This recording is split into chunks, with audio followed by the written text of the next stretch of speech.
This is a revisit of the 1988 Volkswagen Type 3 Transporter, the Synchro model. In a previous video I was just tightening the handbrake and fixing the steering wheel, which was grinding. The day today, by the recording, is the 9th of July 2025, and tomorrow we're driving this car on our summer vacation. The trip takes us first of all to Harzen in Germany. After that we're going to Garmisch-Partenkirchen, southern Germany. After that we have 7 nights at the Garda Lake in Italy.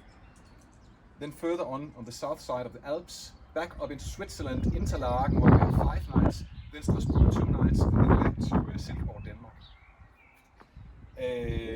We're traveling 4 people, me, my girlfriend, and our 2 children, which are 16 and 14. We are living on very limited space, and I thought you might want to see our sleeping quarters and our home for the next 23 days. So I'll take you on a tour. Inside the van there's a bench seat here where my children are usually seated during the drive. When it's night, we pull out this rock and roll bed. Can't pull out completely now because there's stowage in the back. So this becomes a bed, a full-size bed.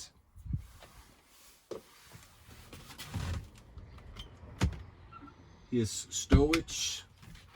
Also in here, this is a dining table.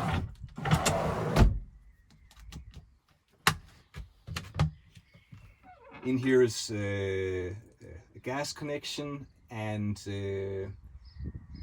all the plates and forks, knives, everything we use is inside the house now for cleaning before we're driving tomorrow.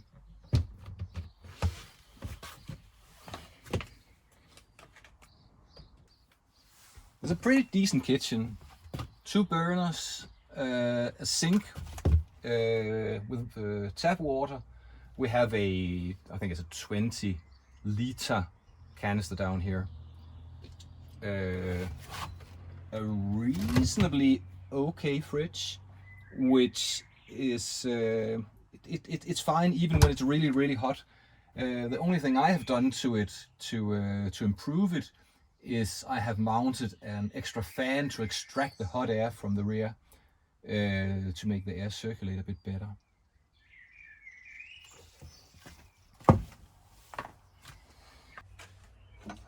In the front, both seats swivel. Like this. This seat swivels all the way around. The driver's seat only swivels 90 degrees, so you have to sit sideways. But that's kind of the compromise in such a small van like this. You may see down here there's a USB connection for charging phones, iPads, and stuff like that. Over here is a central heating controller. It has a high speed fan and a low speed fan, and a thermostat you can set at a desired temperature, so it will keep you warm at night, no problem. It's working just fine.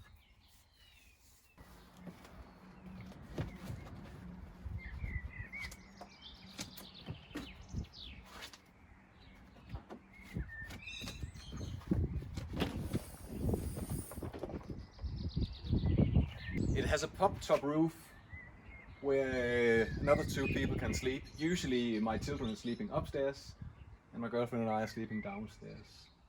There's plenty of room for 2 people to sleep up there. Here's an awning. It's the first year we are trying this out.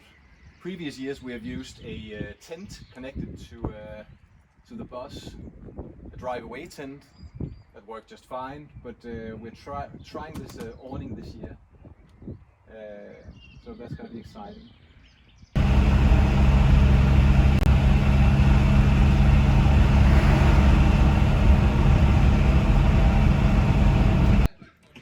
We're currently in Austria. The bus is drawing a lot of attention. It's because it has a broken exhaust pipe, and we can't really continue driving until we've fixed it. I purchased a exhaust pipe before we arrived to be shipped to the camping site. Let me crawl underneath the bus and show you what's wrong, and let's try to fix it here on the side.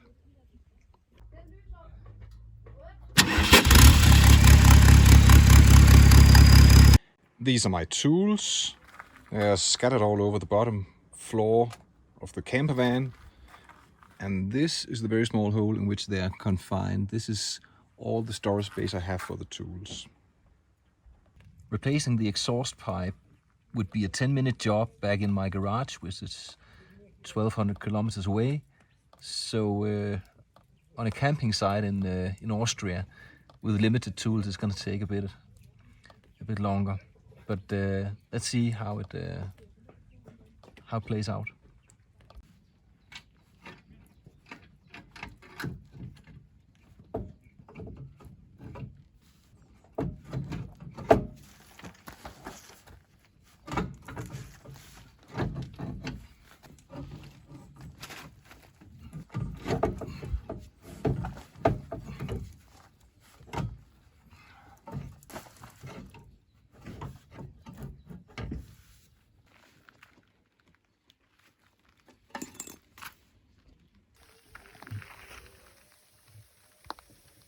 Okay, so now the new exhaust is on. I'm just going to start the car, see if it's any better.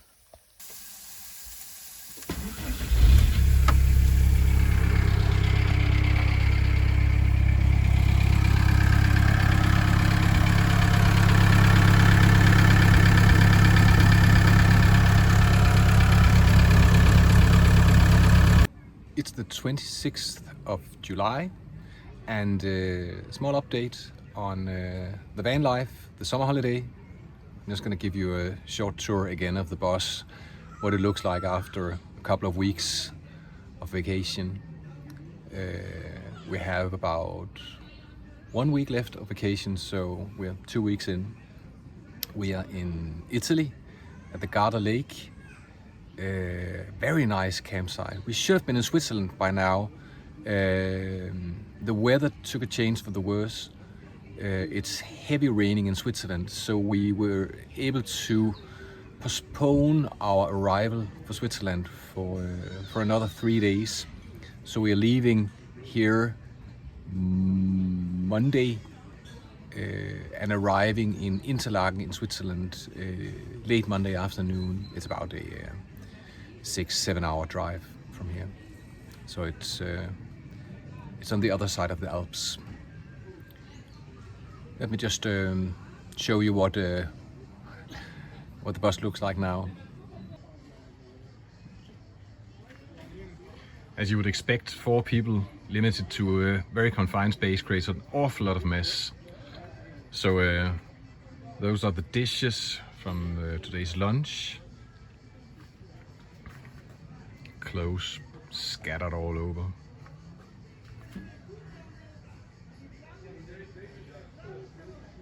We try to make our beds every morning and put our duvets and sheets and pillows in these bags to kind of keep them clean, away from sand and such, which there's a lot of here in Italy.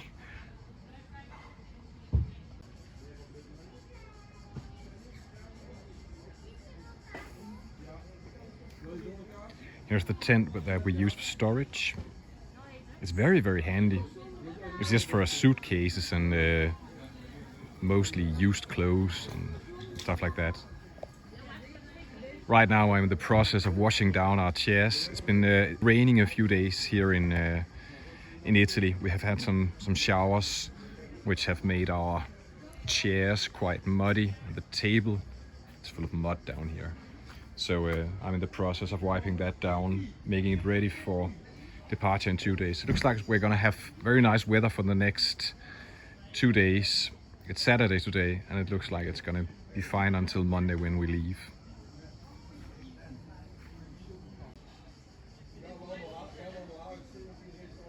The blue thing you can see on in front of the mosquito net up top, that's just an old sheet hanging down to limit the sun and make it a bit more shady inside the bus.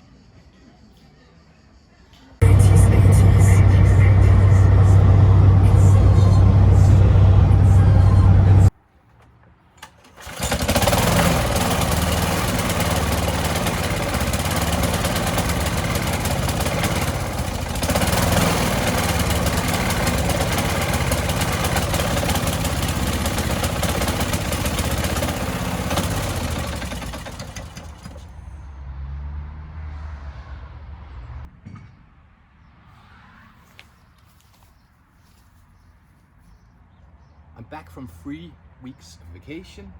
It's nice, but as you can see, the grass is very long. I cannot possibly take this with my electric lawnmower. So I brought out the petrol lawnmower, and now it doesn't work. It starts, and then it stalls. I'm in the process of finding out what's wrong with it, if it's spark related or fuel related. My initial assumption is that it's just garbage from sitting over the years that somehow made its way into the carburetor. What I'm going to do now is force a bit of starting fluid into it, make it run, and see if I can make it improve in running with a bit of ether, a bit of starting fluid. If it does improve, then it is fuel related, otherwise it's spark related. So I'm gonna start it up, giving it a shot first.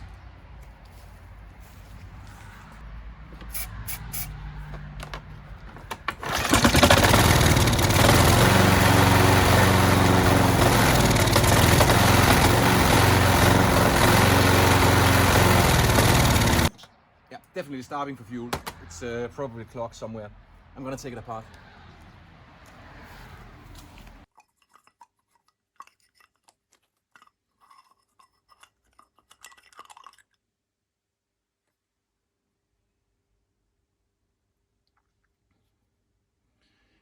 Yeah, I don't know if you can see that. It's quite a lot of junk in the bowl.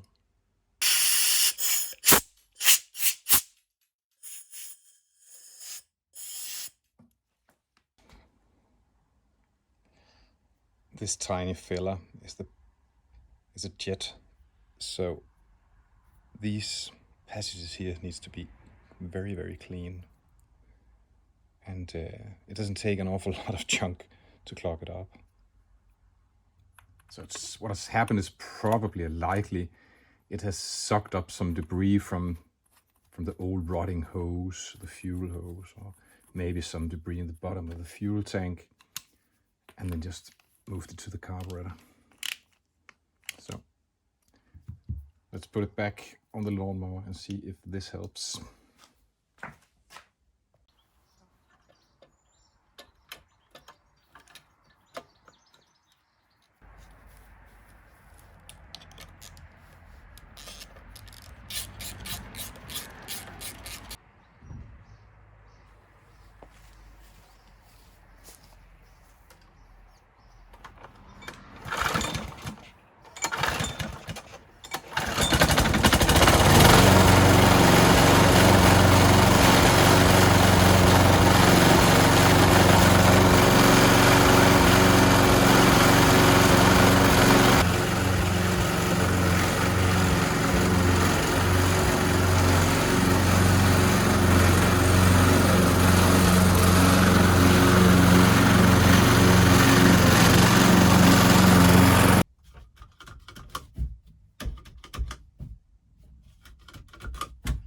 The horn isn't working, which is a huge problem, because we've been in France and Italy on our vacation, and you simply can't drive in those countries without a horn. Simply not possible. So I need to fix that. It's probably the horn itself. So I'm gonna disconnect it. It's under the car and it's exposed to the elements. So it's likely the horn that's been corroded or aged in some way. So let's start under the car. I've connected the leads from a multimeter to the wires going to the horn, and currently my multimeter is showing 0 volts. So let's go into the car and connect up the horn and see if we can get 12 volts down to the horn.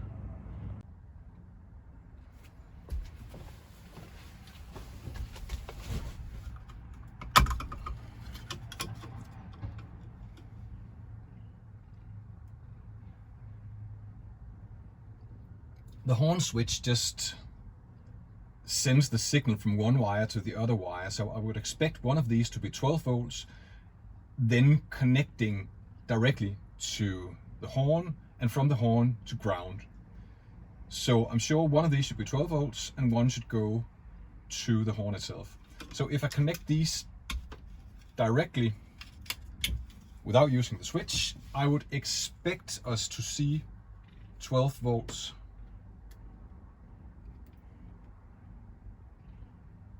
At the horn side. Let's check the multimeter. Nope. Nothing.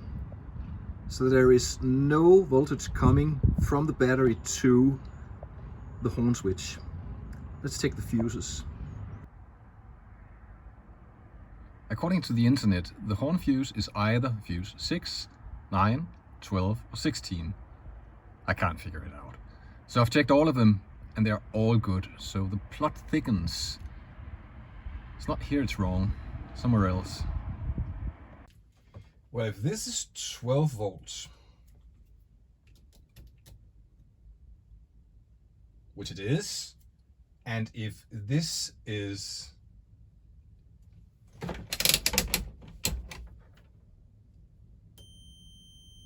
a path to ground through the horn, then the horn should work when I put these together. And it does.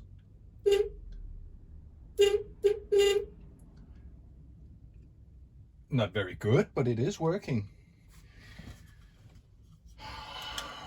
Why didn't it work before?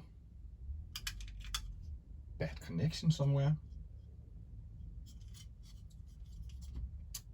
Anyway, let's adjust the steering wheel once more, because I've been driving 4,000 kilometers on my vacation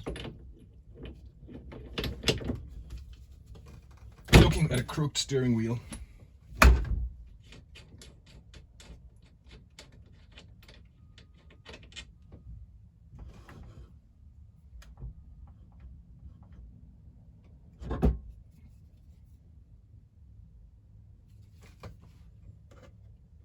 I mean, this looks fine.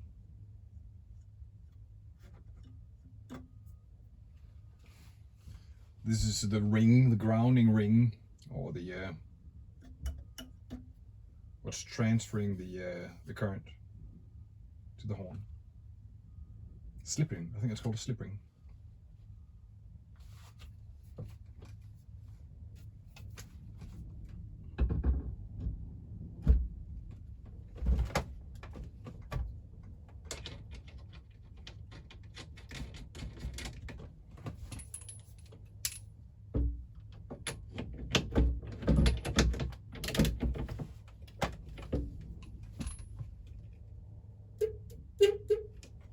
Okay.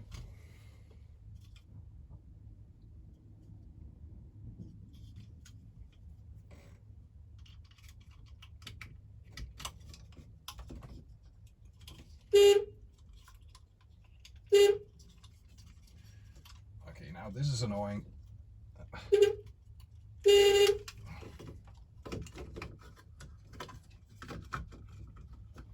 Be quick about it. There we go. Right, so it's working now. I don't know what I did. Absolutely no idea. This is the trailer for our electrical scooters. We have used it on our holiday. We have 2 electrical scooters and we can drive short distances. It's quite handy. I made this back in the winter.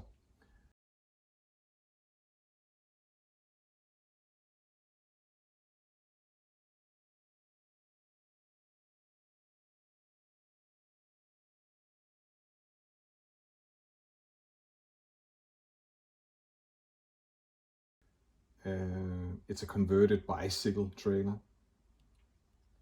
You click it on to the trailer hitch like this and it can lock. The problem here is that this lever can catch the wire and damage it, which some idiot has already done halfway through our vacation. So there's a bit of there's a bit of work here. I'll just get you set up in the vise so you can see a bit better here.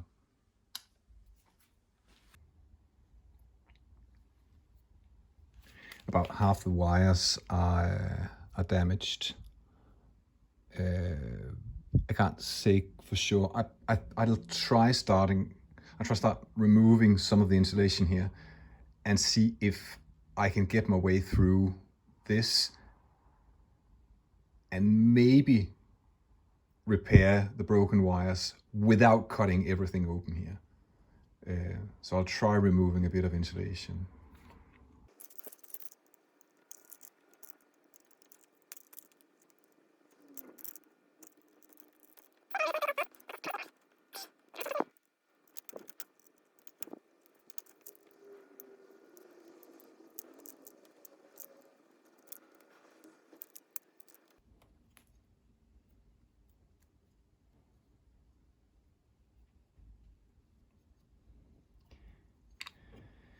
Let's see, if I'm repairing this as it is, I will put some electrical tape around the damaged ones to prevent shorting and just resolder the red and the green here. But if I do that, I need to move these in a bit closer, like that. In order to do a good solder job. Let me try that first and see if I can get away with that.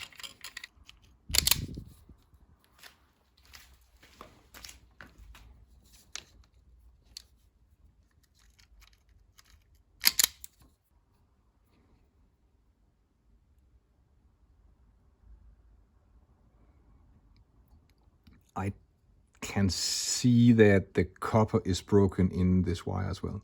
So I need to do the same thing to this.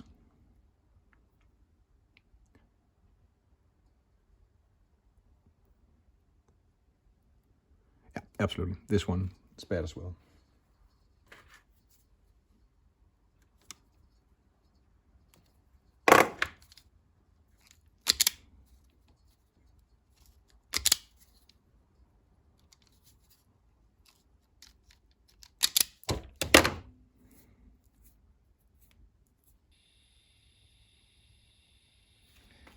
While my soldering iron is heating up, I have decided to change my approach here. It's not going to take me any longer just to solder these 2 extra wires. It's 1, 2, 3, 4, 5, 6. It's 6 wires. Yeah, so it's 6 wires.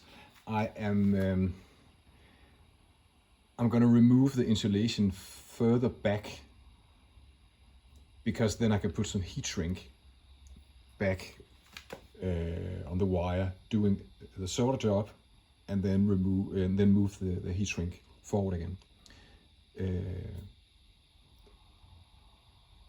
So let me just cut these last wires and remove some insulation.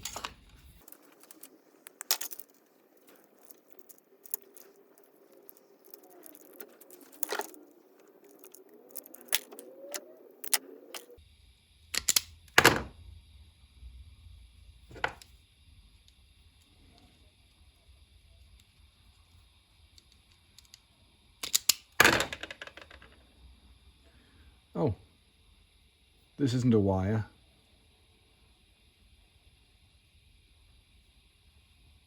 This isn't conductive.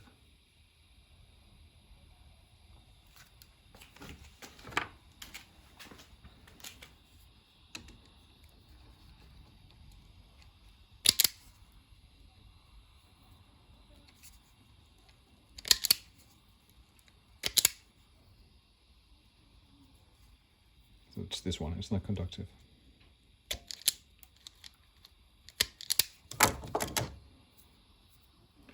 One, 2, 3, 4, 5 wires.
Let me know if you see rear lights, license plate illumination, it's the same bulb, brake lights and turn signals.